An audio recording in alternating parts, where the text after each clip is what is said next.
All right, so I'm Beck Lane. This is Catalyst and Company. Catalyst and Company, where we're catalysts in each other's lives as well as our own, and we work at being the artists we've always wanted to be. Blah blah blah.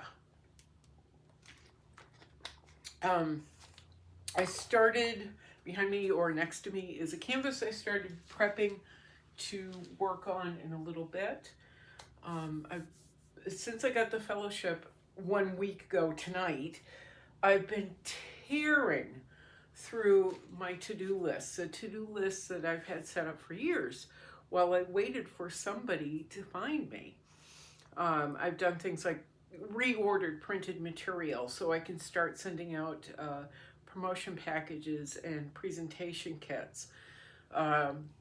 And also have material to give out. I have one new sticker coming, a couple of repeats of other stickers, but business cards and shipping labels and that kind of a thing, or return address labels anyway. Brochures, postcards, I think that's it. Maybe a couple more things, but like that was on the to-do list, the top of the to-do list. So last Friday, when we got everything settled, I ran to the bank and I got home and I was like, bing, bing, bing, Vista.com, Vistaprint.com. I love you. Send me the stuff. So that's coming. It'll be here. God, it takes forever. They've shipped it finally, and it took about a week to get it printed and put in a box, and it should be here on the 19th, I think. So yay for that. Yay. I want everything done now, though, so I want to be able to approach people now, but it's going to be another week. In the meantime, I've had a little bit of trouble with my RSD and ended up in bed for a couple days, but I've also been, that aside, I've been researching more fellowships and artist residencies. I started that the minute I knew I won the award. The second I found out, or that night, I came home. I was volunteering at my food pantry, came home and started researching and pulling out my to-do list and organizing everything. So when I got the award last Thursday, I was all set up, could hit the ground running, as I said. So I've been going off that portion of the to-do list, digging more deeply into what's available. But I've also been receiving information on artist residencies and fellowships and grants and things that are that are appropriate. And so more professional artists have been, one or two professional artists have been helping me out in that manner, because there are millions of artist residencies, in air quotes, out there, but most of them are give us $1,000 a week or a month or whatever, and you can have a room. Oh, wait a minute. Pardon me. You can have a room on my goat farm. The only requirement is that you have to help me with the goats. Well, that's not an artist residency.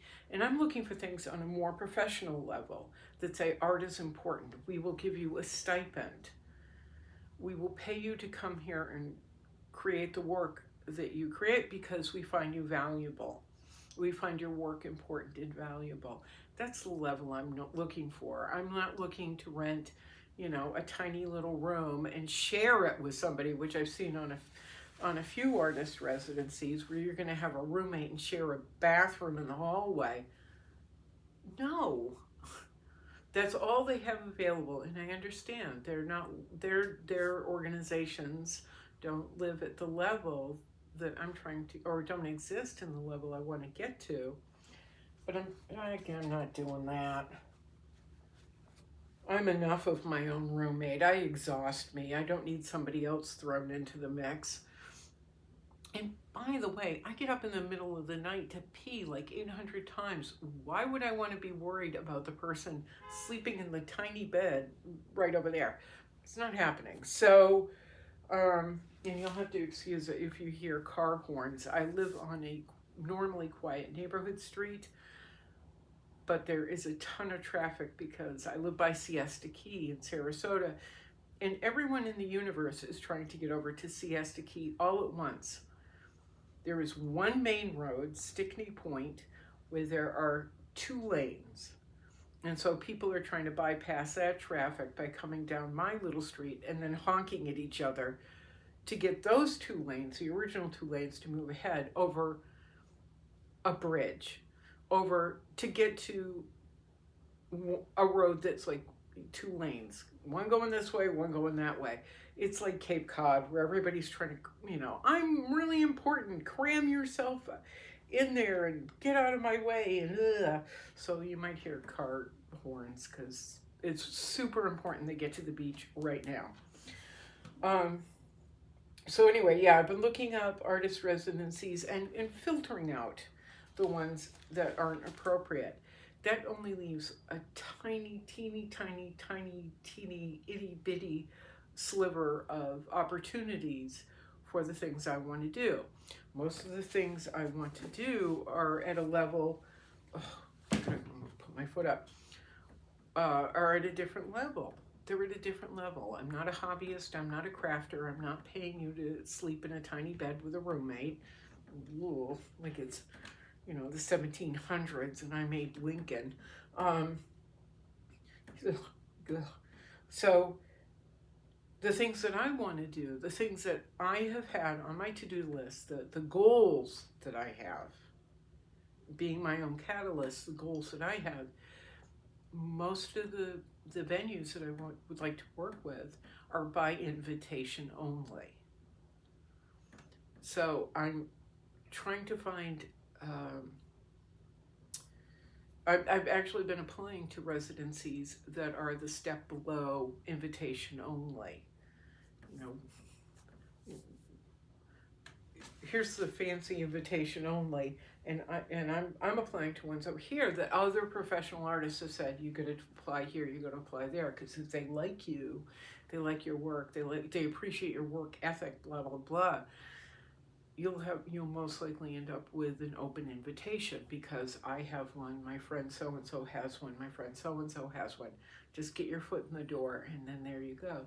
So we take this, this level of, here's the hobbyist, watch my goats while I'm away on vacation level, and up here are the ones that I have been applying to, so that I can get up here. I can get to the museum venues or the more high-profile venues. That's the goal, is to get over here. We have 2 museums in town here. The Sarasota Museum of Art, which is, they call themselves a world-class museum. They don't offer residencies at all. And I actually talked to the director and kind of smart-mouthed her a lot because they do that. They don't even have a single office space available for artists to use as a residency, which is a crime. But it's owned by Ringling School of Art. So there's a lot of red tape and silly junk to get through. And in my mind, if you're going to apply the town's name to your museum, maybe you should have something available to artists. And you're going to call yourself an art venue, an art museum. You should have an artist residency program in place, period, end of story. Ringling, however, does not. But then we have another museum called the Ringling Museum. They're separate but the same. It's a whole thing. And so actually we're starting to open the doors to opportunity of getting into, possibly getting into the Ringling Museum, where they do show art, but they have contemporary art, which is where I belong. Well, I don't belong with the Rubens. It's over there. And they carry subject matter that I approach as well, that I've been approaching for a long time. So it's a lot of filtering through, and over the years it's been super daunting. I would start to look into artist residencies and grants and fellowships, and I'd be like, oh, there's too many hoops, and I don't live in Wisconsin in this one particular neighborhood, so it's not applicable to me. And you'll find that in artist residencies and fellowships. Sometimes the communities are they're really trying to protect their own, which I completely appreciate. I really respect. And then you've got, you know, so, I mean, I was fortunate enough to get this one fellowship where actually, while I'm maligning everybody on the face of the earth, they were actually looking for someone like me. Someone just like me, who has a portfolio, who works all the time, who is constantly trying to evolve in some ways and wants to evolve further, if I can get the squirrels in my head to relax. But they were looking for someone like me who has loftier goals. They have goals of getting into museums. So we'll see what happens. But you know, people within that organization have been like, hey, apply here, apply there. I'm not a joiner. In fact, I'm usually kind of not even invited to join because I don't know people and I don't care. But these people, they saw me, they saw my work, they saw that I was dedicated to this, you know, these avenues in art, or these ideas. How do I put it? These lofty ideas. I think very highly of myself. They saw that I think very highly of myself, and they said, you should. Here. And so people within the organization, as I said, have been emailing me and like, here, you know, apply here, apply there, try this, I did this. And it's been such a relief, not just to get the help, you know, the direction, the guidance, but also having someone see you. Having people see you and say, you're exactly what we're looking for, when you've been told for years, meh, it's nice, but meh. It is, I am telling you, it is such a relief. So often as artists, we work by ourselves in our studios, and the squirrels get going, and all we get is rejection, or we get so much rejection and it just hurts. Or we get accepted, but we're still going to go out there and fight and fight and fight and fight and fight. You know, with people who go, oh, I love your work, would you take $1,000 off? Or, you know, just always the intonation of, or, you know, the intonation that you're not quite right enough, whatever that means. I don't know. You understand. As an artist, you would understand how it feels. You just go, I'm doing a show. If you could be more this, be less that, show more this, show less that. You should do this, do less of that. I don't like it when you blah, blah, blah. I like this one particular thing that you're not doing. You need to do it. We know what that's like. And then all of a sudden, out of the blue, somebody comes along and says, you're exactly right.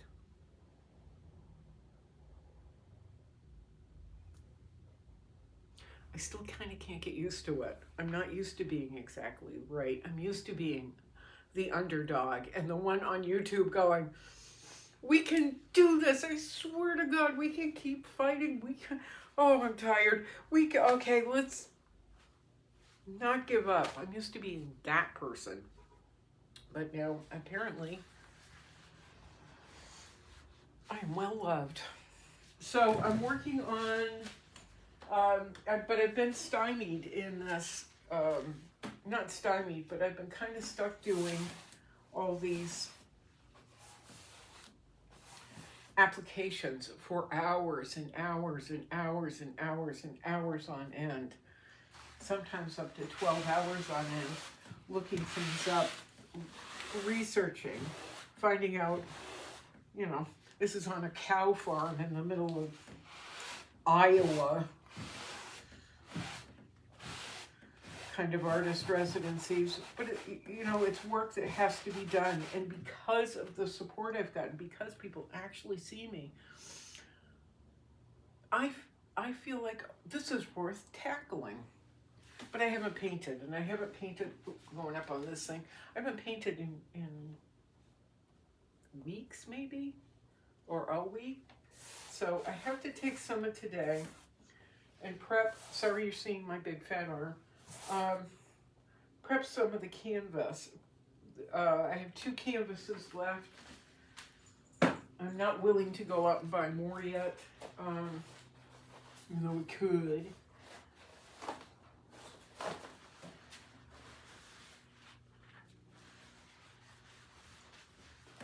I spent so much money on the printed material, on, you know, just different things. Joining the Portrait Society of America, things like that. Paying entrance fees. Somebody just yelled. Paying entrance fees for things. I'm kind of worn out. I don't like spending money. I normally don't have any money. You know, and then there were other pressures as well that I'm panic-stricken over. So I'm going to take today and start a new painting. Like, let's get this prepped. I was doing the last couple of videos. You may have seen me starting another Frida Kahlo mural project thingy sketch.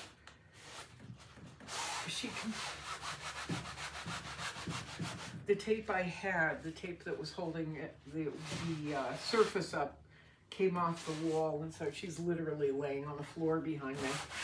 So while this is drying, while this surface is drying, I'm going to go rehang her. Yeah, I've been working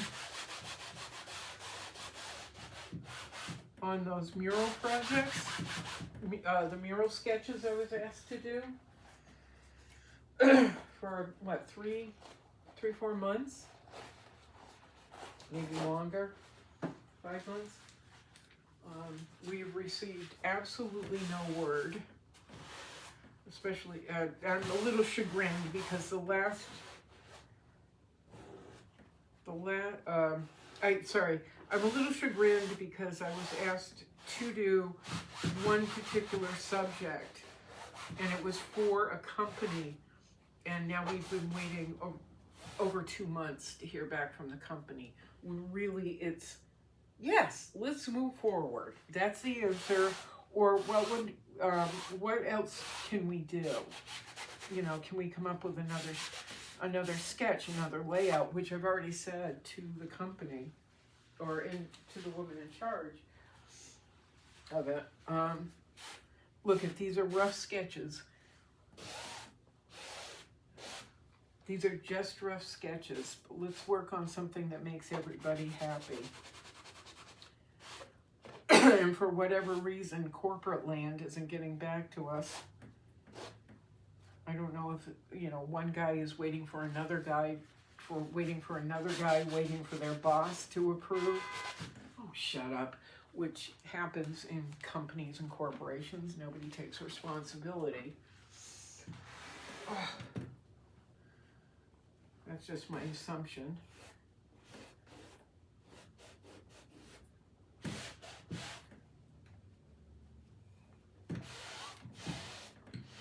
But it isn't boding well for anybody involved, especially for me. It's not boding well with me. You know, here as an artist, I put in the materials, the time, the effort, and we're not being treated as though we matter. That really bothers me.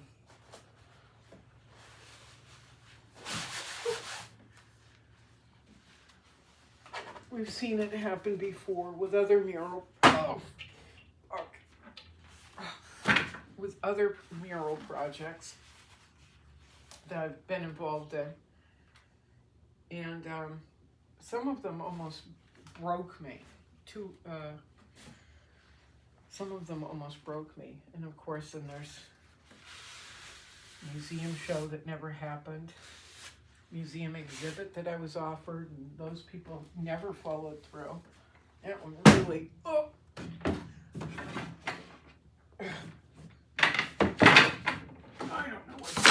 Oh, there we are. Okay, that one took the wind out of my sails for a long time. Oh, shit, a long time.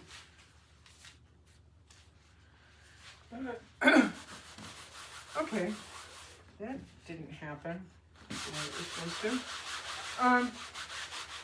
Yeah, that one took the wind out of my sails for a long time.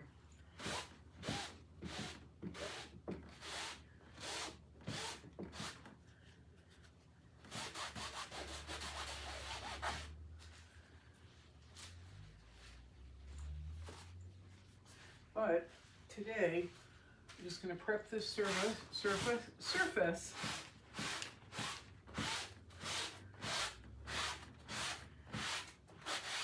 Get ready to keep moving forward with painting anyway.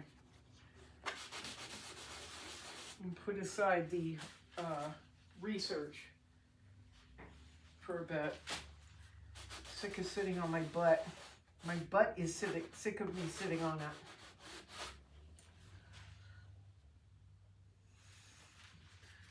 Yeah, you can't kind of see what I'm doing. This, as you may or may not know, is the first layer. The first layer of my work. We do black and white gesso. I smudge it and, well, I wipe some of it down and smudge it so I got gray areas. Then over the top, black, white, and gray areas. Then over the top we'll do aerosol colors. Aerosol, I use aerosol to sketch in the figure and then to add texture and color.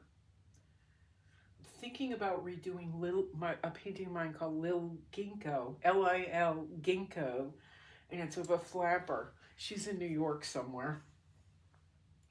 Thinking about redoing her because I really like her, and every time I see that picture, I'm just like, oh, I miss you. So I'm thinking about redoing her. We'll see. We'll figure it out while that's drying and I'm hanging it free to color. Anyway, that's the hats in Beckland. And there we are. I think I had something else, but I don't remember. I'm going to go open the doors and hopefully people keep their impatience to themselves. I don't have to hear endless honking. I'm going to get to the beach now. My tan. All right, I'm Beck Lane. This is Catalyst and Company. And if you'd like to help support Catalyst and Company, all the links are down below. But more importantly, if you would like to buy original artwork, all the links are down below. All the contacts are down below. Or you can DM me. You can message me. You can email me at becklane42@gmail.com. And we can chat. All right, ready?